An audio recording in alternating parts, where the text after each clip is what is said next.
গ্রামের মানুষদের চলাচলের সুবিধার্থে কালিয়াগঞ্জ ব্লকের বোচাডাঙ্গা গ্রাম পঞ্চায়েত অধীন চান্দইল হইতে হাট কালিয়াগঞ্জ পর্যন্ত 5.5 কিলোমিটার নতুন পাকা রাস্তা নির্মাণ কাজের সূচনা হলো।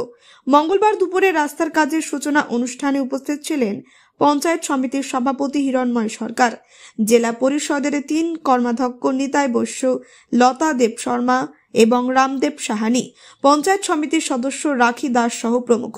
জেলা পরিষদের অধীনে নাবার্ডের সহায়তায় গ্রামীণ পরিকাঠামো উন্নয়ন তহবিলের টাকায় 5.5 কিমি পাকা রাস্তা নির্মাণের জন্য 7,04,09,000 টাকা বরাদ্দ হয়েছে।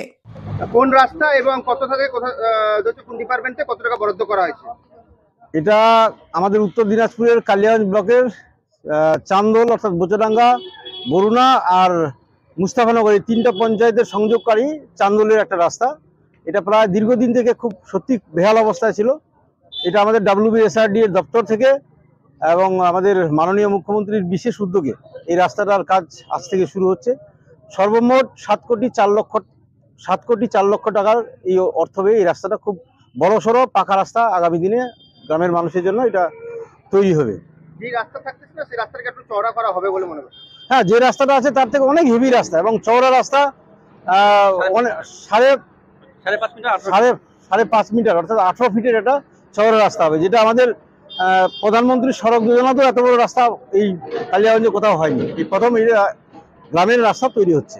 কতদিনের মধ্যে রাস্তাটা কমপ্লিট হবে? হ্যাঁ, মোটামুটি 9 মাস সময় দিয়েছে, 6 মাস 7 মাসের মধ্যে রাস্তা কমপ্লিট হয়ে যাবে। বিভিন্ন সময় অভিযোগ যে রাস্তা নিম্নমানের কাজ হয়ে থাকে, সেইখানে ক্ষেত্রে ঠিকাদার সংস্থায় কি নির্দেশ দেওয়া হয়েছে বলে? দেখুন, আপনারা হয়তো শুনলেন যে আমরা প্রথমত যারা জনপ্রতিনিধি আছি বা আমাদের রাজনৈতিক ব্যক্তিত্ব আছি, তারা কখনো কোনোভাবেই আমরা এজেন্সির সাথে রাস্তা মান নিয়ে কখনো কোনোভাবেই কম্প্রোমাইজ করি না। কোথাও কোনো রকমভাবে আমরা কোনো রকম পয়সা করে নিয়ে কোনো ঝামেলা কোনোদিনও করি না। অতএব কালিয়াগঞ্জের রাস্তার মান গুণগত অন্যান্য জায়গা থেকে অনেক ভালো হয়, এটা গোটা জেলা জুড়েই সুনাম আছে এবং সেক্ষেত্রে কালিয়াগঞ্জের এই চান্দোলের যে রাস্তাটা আছে এটাও আগামী দিনে যাতে ভালো হয় তার খুব সুন্দরভাবে একটা আমরা সবাই মিলে আলোচনাও করলাম এবং তার ইনস্ট্রাকশনও দেওয়া হলো যাতে মান নিয়ে কোথাও কোনো রকম কম্প্রোমাইজ না থাকে। কালিয়াগঞ্জ থেকে ভাস্কর রায়ের রিপোর্ট, কুলিক নিউজ।